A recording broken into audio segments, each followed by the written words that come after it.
Hey guys, good morning, welcome to Pritilata Roy blog. তো তোমরা কেমন আছো? আশা করছি ভালো আছো, আর আমিও খুব ভালো আছি। সকালবেলা ঘুম থেকে উঠে আমার ব্রাশ করা, ফ্রেশ চা খাওয়া সব কিছু কমপ্লিট। তারপরে আমি ভাবলাম যে আমাদের বাড়িতে মা কী কী সবজি লাগিয়েছে সেটা একটু তোমাদেরকে দেখাই, মানে আপনাদেরকে দেখাই। তো এই মা লাগিয়েছে একটা অ্যালোভেরার গাছ, আমি একটা লাগিয়েছিলাম, সেটা নষ্ট হয়ে গেছে, কিন্তু মার অ্যালোভেরার গাছটা সুন্দর হয়ে গেছে। তো এটা আরও বড় হবে, আরও সুন্দর হবে, আমি জানি। আমারটা কেন জানি না, মানে থাকলো না, সেটা নষ্ট হয়ে গেছে। আর মা কুমড়ো লাগিয়েছে, মিষ্টি কুমড়ো, সুন্দর সুন্দর মিষ্টি কুমড়ো হয়েছে, ছোট ছোট দেখতে পাচ্ছেন। আর মা এখানে লাউ গাছও লাগিয়েছে, আর পাশে লাগিয়েছে সিম। তো সিম গাছে এখনো সিম হয়নি। আর এই যে লাগিয়েছে পেঁপে গাছ। তো পেঁপে গাছটা এত ছোট থেকে এত ভর্তি পেঁপে হয়েছে সেটা বলার মতো নয়, দেখতে পাচ্ছেন একদম নিচু থেকে। আর পাশে রয়েছে আমাদের এটা পুকুর, পুকুরে মাছ থাকে না, কারণ আমাদের বাড়িতে প্রচুর হাঁস, তো হাঁসই সব মাছ খেয়ে ফেলে। তো মা এখানে সুন্দর ফুল গাছও লাগিয়েছে, ফুল, তুলসী, মাকে যা যা দরকার, আমার মা একটু পুজো করতে ভালোবাসে, তো সব কিছুই এখানে মা এখানে সব কিছুই লাগিয়েছিল। আর ওটা কমপ্লিট করে আমি চলে এসেছি। আমার ভাই একটা সুপারি বাগান লাগাবে, তো তার জন্য অনেকগুলো সুপারির চারা কিনে এনেছে। আর এখানে যেগুলো বড় বড় দেখতে পাচ্ছেন সেগুলো সব আমার কেনা, ঠিক আছে, আমার কেনা না, সেগুলো সব আমার চারা।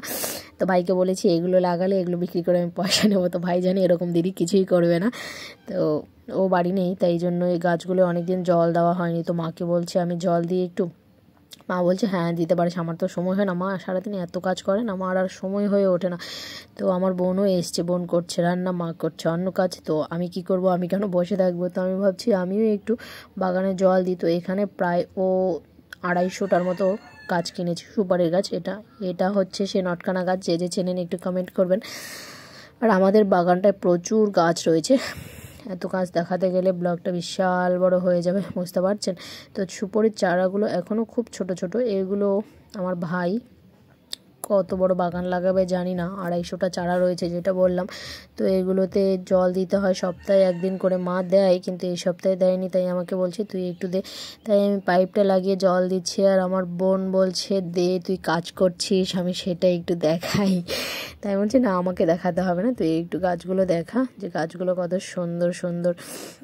তো আমাদের এদিকেও আর একটা ছোটো পুকুর আছে, কিন্তু আমাদের ওই পুকুরটায় জল থাকে, এটাতে একদমই জল থাকে না। তো আমাদের বাড়ির ব্লগটা আপনাদের দেখানো হলো না, কিন্তু অবশ্যই আমি দেখাবো, কিন্তু এখন না, বাড়িটা আমাদের আরও একটু কাজ বাকি আছে, তো সেই কাজটা কমপ্লিট হয়ে গেলে তারপরে দেখাবো। তো আমি এখানে এসেও যেহেতু সিদ্ধ ভাতই খাচ্ছি, আমার জন্য শুধু সিদ্ধ ভাতই হচ্ছে, আর কিছু হচ্ছে না।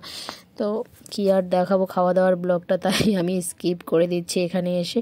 এরপরে নিয়ে যাব মাঠে। এবার চলে এসেছি মাঠে, দেখুন। তো মাঠে এসে আমি এবার দেখাচ্ছি মাঠে আমাদের কি কি সবজি হয়েছে। তো এই যে পাশে লাগিয়েছে আলু, আর এই যে যেটা দেখালাম ঢাকা ছিল, তো এখানে লাগিয়েছে ধান। তো ধান এখানে বুনে দিয়েছে। আর এই যেটা পুরোটাই হচ্ছে আলু ক্ষেত। তারপরে এখানেও আবার আরেকটা জায়গায় ধান লাগিয়েছে।